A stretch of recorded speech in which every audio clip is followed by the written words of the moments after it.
Hello, everyone. Good morning or good afternoon, depending on where you are in the world. My name is Claire Bradley, and I am the Director of Irish Studies here at the International Institute of Genealogical Studies. Today's class is our Irish meeting for June, and we're going to discuss the shipping disaster, the RMS Leinster, which was torpedoed in 1918, just before the end of World War I. So I will share my screen and we will get started.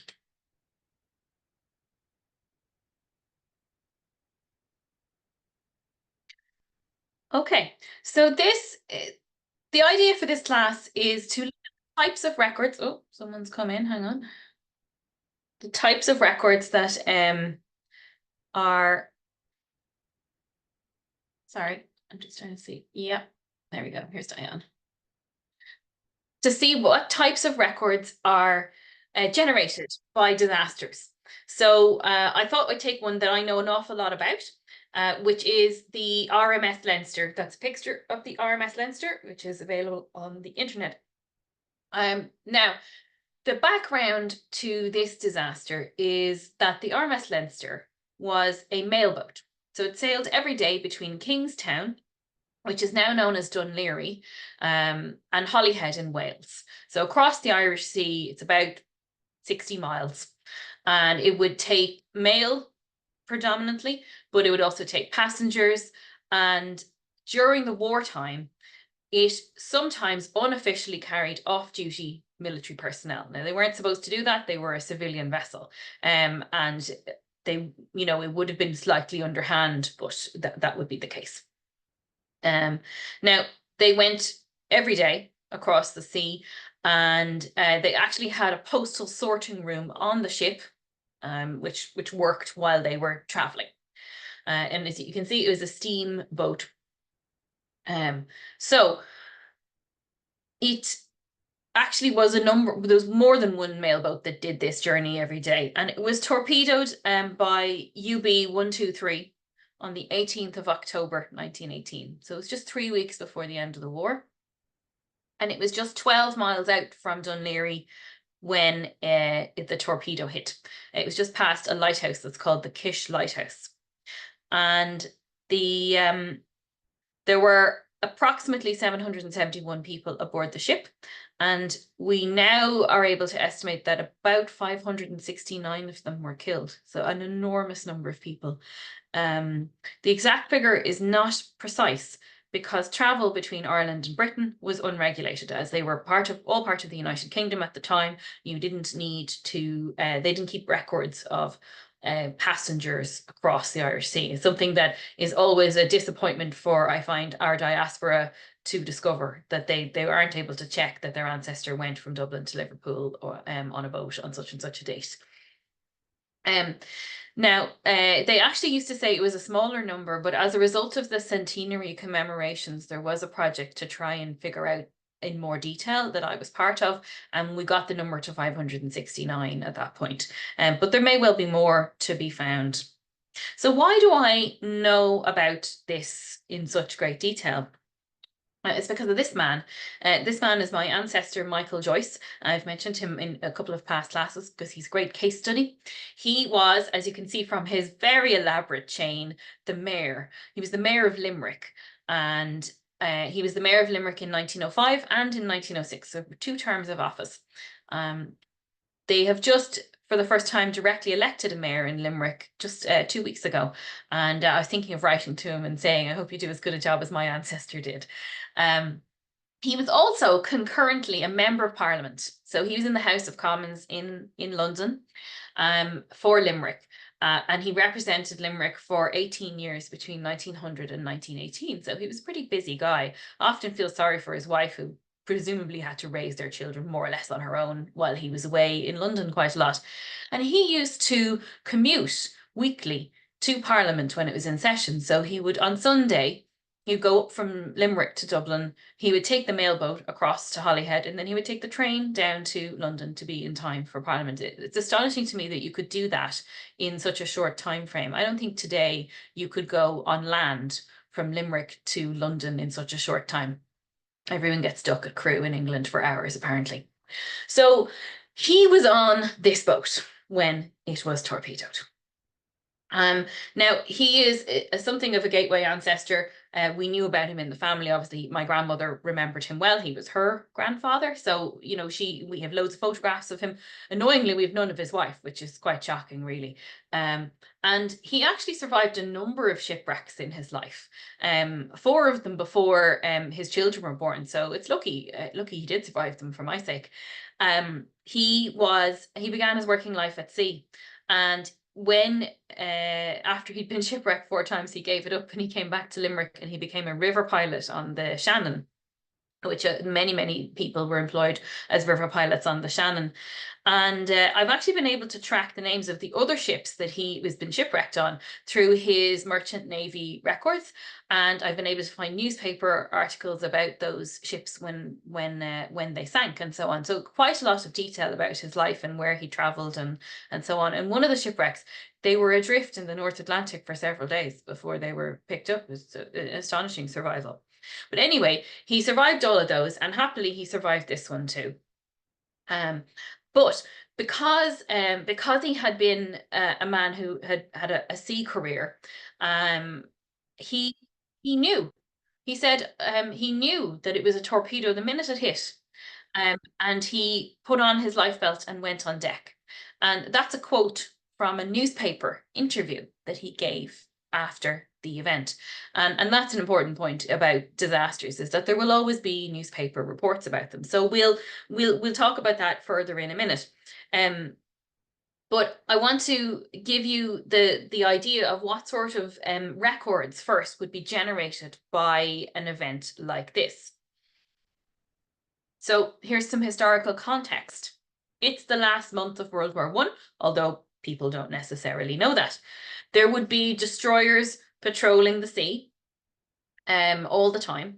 So this is not international water, it's national UK water. So the majority of the ships would be friendly ships, but of course we know that the U-boat which torpedoed them was underneath. Despite the fact that they heard the sound of the torpedoes from the shore. Now, they didn't know what they were, but they heard it, and they were only 12 miles out. It took a couple of hours for all the boats to get to them. So they actually had lifeboats in Dún Laoghaire, Kingstown as it was, but they decided it was going to take too long to launch them. So they got smaller boats out there quickly. And then they also were able to use radio, because at that point we had radio communications. So they were able to get other military vessels nearby to come to the rescue. And I know from Michael's own interview, he said he reckoned it took about 2.5 hours to get them rescued. Further context is that it's 1918, so we're in the midst of the Spanish flu pandemic. It's October. People are dropping like flies from the Spanish flu, and unlike the pandemic that we had in the 21st century, the Spanish flu was affecting young, healthy people who would get up and go to work and then later on be dead. It was horrific. So that meant that the hospitals were full. The hospital in Dún Laoghaire, which is a reasonably sized town, had apparently only got 2 spare beds in it because of the flu pandemic when they started to bring in injured people from the shipwreck. There's also a backdrop of the increase in Irish nationalism, which had followed the Easter Rising in 1916, 2 years before. So we're at a real turning point in Irish history. Once the war ends in the following month, there's going to be a general election in December 1918. And my ancestor Michael actually decided not to run in that election. He had been intending to, but he was persuaded to step aside in favour of a Sinn Féin candidate. And so basically he saw that the tide was turning. But I also like to think that perhaps at the age of 67, after surviving his 5th shipwreck in his life, he decided, you know what, I'm just going to have a rest and, give up. It didn't stop him travelling though, because I found him on the 1921 census in England a couple of years later. He was over in Liverpool for a conference, apparently. And I also need to point out, of course, that 6 years earlier, the sinking of the Titanic, which had happened in the North Atlantic, had led to massive reviews of health and safety, to put it in modern language. And one of the flaws with the Titanic was that it didn't have enough lifeboats for everybody who was aboard. And one of the new rules that had come in following that was that there were to be sufficient lifeboats on every ship, and that life jackets were now a standard thing that they were going to have. They did have them, on the Titanic. They just didn't have enough of them because they were, they thought it was all going to be fine. So that's just some of the background that's going on from this history point of view. And as we know, when we look at genealogy, it's always really important to understand the context of what's going on, because when you then take it back to the genealogically useful records, you get a better sense of what says what and what's the context of it. So what kind of records then would be generated by this kind of event? So the first one, and this is just the picture here, I'll just explain, is the anchor from the RMS Leinster. So they know where the ship is. People have dived the wreck many times. And in the 1980s, they decided to raise the anchor from it. And there's actually a video. I'm going to put some links at the end of this presentation to a couple of articles I've written about this. And there's one that has a YouTube video of a dive of the wreck. So they raised the anchor in the 1980s, and then in due course they created this memorial on the pier in Dún Laoghaire for it. Now there's actually movement to create a larger memorial, which is actually going to name people on it. And there's been some discussion amongst groups who were involved in this about whether it would name everybody, whether it would just name the victims, and that there hasn't really been settled yet exactly how. I mean, if you're going to display the names of 569 people, it's going to need to be a big plaque. But they place flowers on this around the memorial date every year, the 18th of October.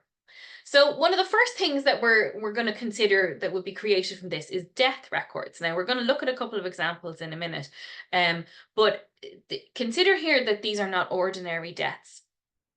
And the records, people were washed ashore up and down the coast of Ireland and on the Isle of Man, which is in between Northern Ireland and Scotland in the modern map, and on the west coast of Scotland. So this is quite diverse dispersed in range. 2 months after the disaster, a bag of post was also washed up on the Isle of Man, where they dried it out, and then it was actually delivered. And they put a special stamp on it saying that it had been recovered from the RMS Leinster, and then they still delivered the post, which I find amazing. And of course, there is a huge amount of newspaper coverage. So the initial reporting about the event, contemporary, immediate, this has happened, here's what we know, the sort of thing today where you'd be going straight to your rolling news channel to look at. There'd be those reports in the initial days. There would have been stories about people who had gone missing or died that they knew about straight away. And then a little bit later, there would have been inquests into, what happened, what went wrong, how did this person die, and so on. And then there were interviews with survivors. There's a lovely story about a man who helped save a little girl's life who was aboard the ship, and that later on her family presented him with a watch which he wore for the rest of his life. And there was a newspaper article about that. And then in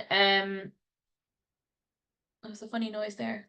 Is everything okay? Yeah, looks like it. And then, of course, in later years, there are commemorative articles. And I've linked one there to the Irish Times, which was published just a couple of years ago. And it was the first time that there was an eyewitness account of a particular person's eyewitness account was published. It makes for sad reading, I have to say. And then we have monuments and plaques. So there's the anchor. I said there's plans to put another monument in place in Dún Laoghaire. There's also a plaque in the post office in Dún Laoghaire, which commemorates the workers who lost their lives aboard the ship. There was about 14 workers, and their names are on the plaque in the post office. So I want to show you some examples of what I'm talking about. So we take this one here on the right. This is a page of deaths from the register, which I took from irishgenealogy.ie. And I just highlighted them in blue here, so you can see all of these people on this page were victims of this tragedy. So you can see here, drowned in the sinking of the RMS Leinster. It says drowned again, RMS Leinster drowned. Another one says at sea in the Irish Channel. So that person will have been aboard the ship as well. What's very sad, and let me just see if I could, oops, sorry. See, no, it hates me. I want to zoom up on it. It says here, I'll just read it for you. In this particular person's case, Mary Ann Johnson, who was 69. And it says, you notice cause of death, probably, because they don't know for sure. And there's, just to show you the reminder of the pandemic, there's Violet Maud Mackenzie, who's died of influenza. And there's another person, William Connolly, died of acute influenza. So just to say there that people had to go and identify the bodies of their loved ones just as they would today. And I actually heard a very sad story from someone whose ancestor was supposed to be aboard the RMS Leinster, but then for whatever reason, she didn't travel. But her family thought she had. And her husband came up to Dublin and was actually looking at bodies on the pier. So as the ships came back with bodies, they laid them out on the pier, and people were able to see if it was someone they knew, which must have been terrible for them.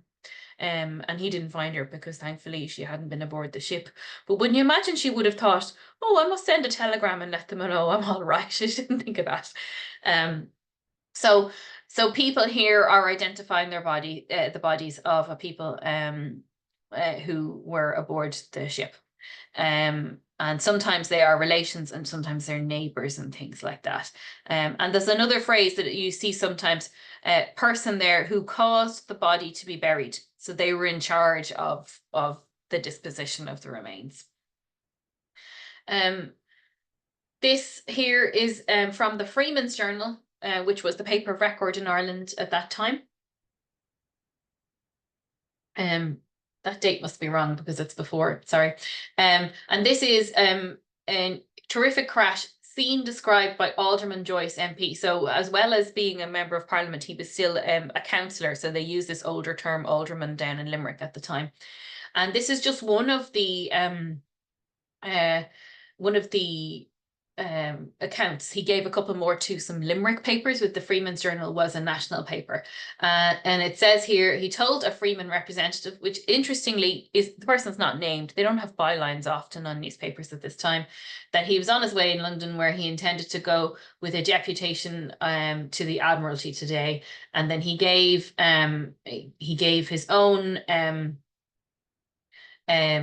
account of the ship, the sinking, and then he got into a lifeboat. He ended up, because of his experience, he ended up in charge of a lifeboat.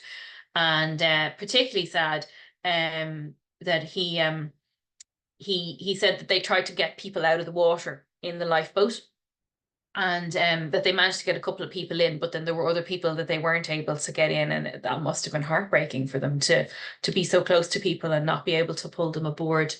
And so there was 2 torpedoes actually that sunk the ship. So he gave his account of it, and then he said, he gives a mention that he tried to slip away and get back to send a telegram to his family so that they would know he was okay, which is nice to think that he was that kind of person, that he was focused on that. And the captain actually died in this tragedy as well. So this is just one of many newspaper accounts about it, some of them small, some of them large, that would be generated.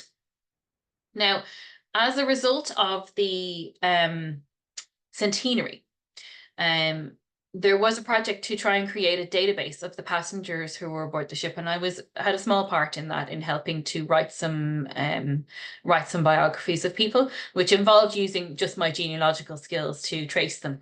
And the National Maritime Museum, which is actually in Dún Laoghaire, it's an amazing museum. It's in an old deconsecrated church. It's very worth seeing if you ever get a chance to go there.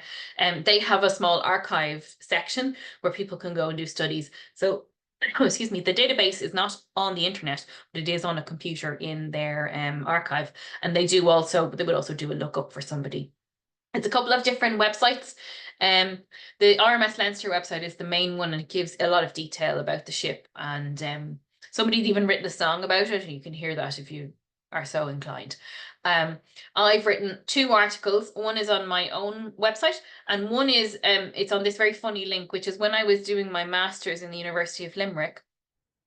We did a project on ports in Ireland, and I wrote a piece about the effect of this sinking on the people, the local people, because a number of local men actually died in this tragedy. And it was talking about, most of them were people who worked on the ship, and they've finished that project now, and they've moved it on to a sort of a archived space, so it's still online, but it's not where it used to be. So this is the permanent link for it now, which is a bit weird. And then there's also a book called Torpedoed by Philip Lacan, which is a kind of the definitive account. It's quite a dense read, but he did a lot of work, and he would have been writing this in the 1980s.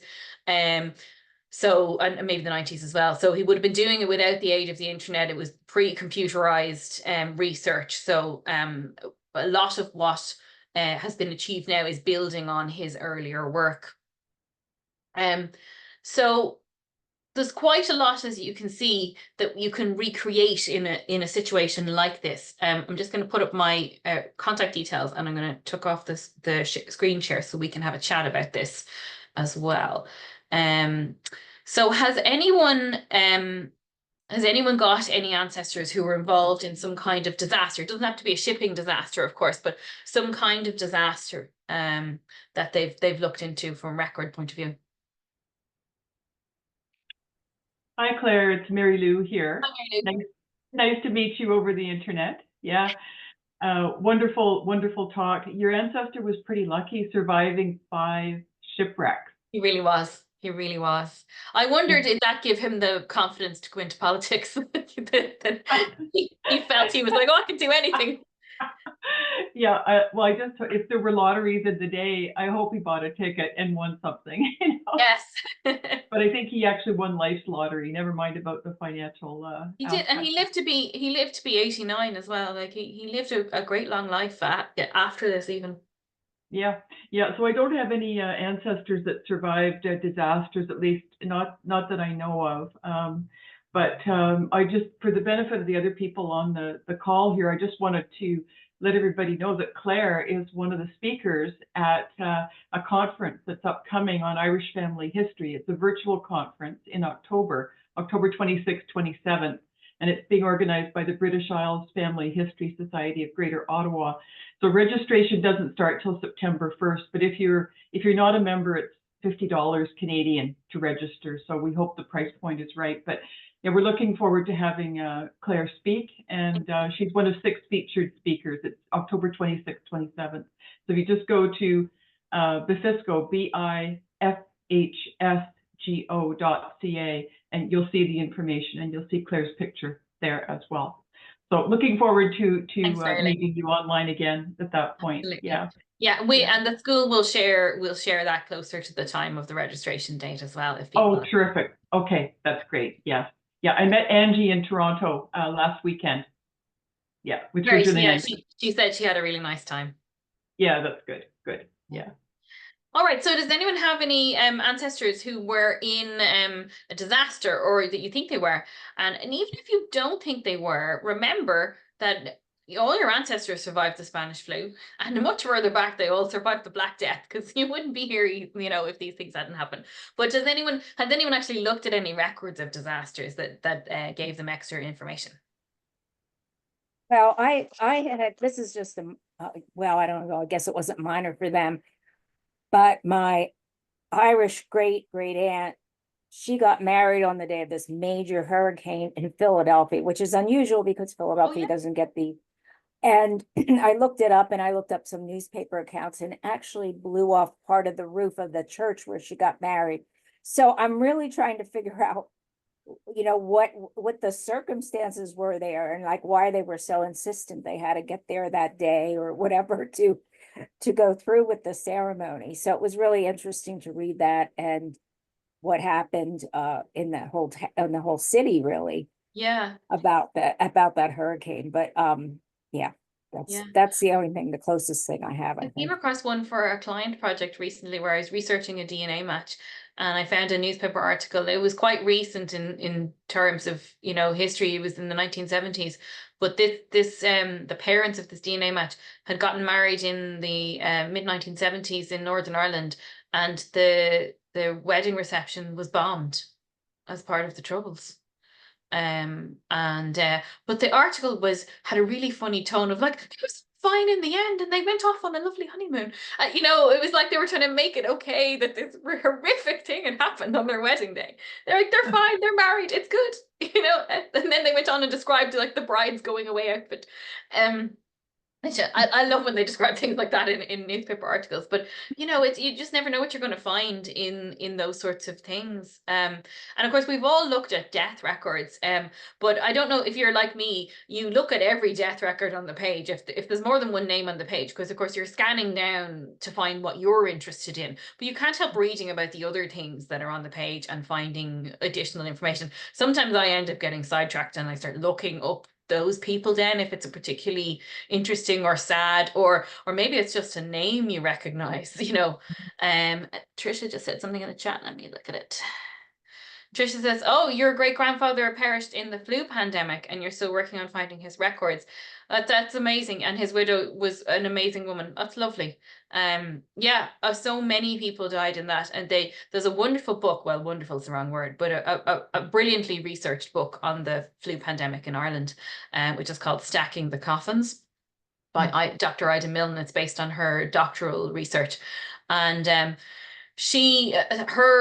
the most valuable part of it was that she actually went and interviewed people who were extremely elderly, in most cases centenarians, who had survived the Spanish flu in Ireland. So she did her research in the first decade of this century, and these people were all sort of 100 to 108 that she was talking to. And so they had memories. And one woman was saying, when my mother died, I was 3, but I remember it. She died of the flu, and it really poignant to read people's own memories of it, even though it was much more than 100 years ago for them, or nearly 100 years ago for them. And you know, but they actually reckon that the records of deaths are incomplete for those years, 1918 and 1919, because they couldn't register people fast enough. They're dying in such numbers. So they're pretty confident that they missed people in those years. And that's a facet that you have to consider when it comes to war as well as disaster, that, you know, records will just not be generated properly because people are not working as normal. So we found when we were commemorating the Easter Rising, and we knew that a number of men had been executed for their part in leading this rising. There was 19 in total. And they were done very swiftly, and we know precisely when, in what order, you know, practically everything about them. And it was realized coming up to the centenary of the Easter Rising that their deaths hadn't been registered at all. They very quickly, very secretly did it. So if you look up someone like Pork Pierce in the death records, he should be there because 1916 is covered. He's not there. There's a transcript of it, and it was done in something like 2013. So things like that happen too. So sometimes the records are generated later on to rectify an error. Anyone else got any questions or comments, thoughts?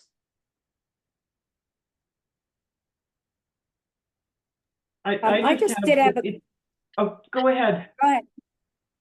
Okay. I just did have a question about the ferries. Like, that was a mail ship, I understand, but where did most people leave from Dublin? Was it actually Dunleary to go to Liverpool to catch to board the ship to the United States or Canada? So you could go from different places. So if you were going via England, you usually would go from the East Coast, yes. So you would travel to Dublin, and you could go either from Dublin or Holyhead, just as you can today. You can actually go down from Rosslare as well across, but it's much further down into Fishguard in Wales. Most people will go from Dublin Port or Dunleary Port, which is only about 10 miles south. And they would go to Holyhead or Liverpool. They're the two main. But people might then travel within England and end up traveling from somewhere like Portsmouth or Southampton to go to America. And then the other main ports, people embarked in Galway, in Limerick, in Cork, particularly in Cork. And a common problem I see with people whose ancestors are from Ireland is that they have misunderstood that they embarked a ship in Cork, and they said that they came from Cork, when actually they had left from Cork and weren't necessarily from there. I mean, of course they might be, but sometimes. And then also people left from Belfast and also from Derry in Ulster. So there's quite a few places that people could have gone. But steppe migration, where people go across the sea first and work for a time and earn money, is very common. And it actually happened to Michael Joyce's brother, who I rediscovered through some blogs I'd written about the family. And then one of his granddaughter, she's his 2 times great granddaughter, got in touch with me and said, I think we're related. And I said, okay, well, let's see you're working. And because, you know, you're not going to just take somebody's benefit of it. What she knew, and I didn't, was that James had married in Liverpool. And I knew that he had also been at sea because I had found him on records with his brother. And I made the reasonable presumption that it was his brother, because the age is matched. They were both from Limerick and so on. But I didn't know that he had married in Liverpool. She did know that. She had the record. And when we looked at that record, I was very satisfied that it was the right person, the right father's name, the right father's occupation, and so on. And so then he and his wife seem to have gone to America, but there's no passenger record for them having gone to America. But we know that they suddenly started having children in New York. So they must have done. And then they died, but we don't know what happened to them. So there's a great mystery about those people. Their children end up in orphanages.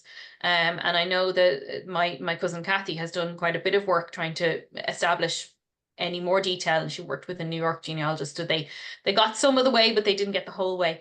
And anyway, we have a very tiny DNA match. It's so small, in fact, that you couldn't be confident that it was from our mutual ancestors, but it's still nice to see that there is a DNA match, you know. But our paper workings are very solid on it. And I also, it's not just what's nice when you see a small DNA match, you don't want to rely on it on its own. But what's nice is that there's about 6 or 7 people in her family, cousins and so on, who've taken DNA tests, and they all match everybody in my family who's descended from Michael's parents as well, at small levels. So when you're taking a whole together, all of those things, it adds up nicely. You wouldn't be relying on the DNA on its own. But yeah, so they did a steppe migration, and that's extremely common. And even within Ireland, you can have a steppe migration from, say, someone is in the Midlands in Ireland and they come up to Dublin and they work for a time. And I have seen examples. You see it the other way too. You see Russian-speaking Jewish people who come escaping persecution in Eastern Europe, and they come to Ireland. And then you see them on the census in 1901, and the parents are born in Russia, Poland, things like that. And then some of the children born in those places, and then the next children born in Ireland. And some of those people stayed, but a lot of them moved on. So they only stayed maybe 1 generation, but it could be, 10 or 20 years they stayed in Ireland. And then they worked long enough, they decided, right, now we're going on to America, or indeed to Palestine. So you get a nice steppe migration when that's clearly delineated in the census, when you can see people have had children in different places. You can track them more easily. All right. Any other questions or thoughts? Yes, I just one, Claire, you mentioned for Limerick that that Michael Joyce was the mayor of Limerick. He was.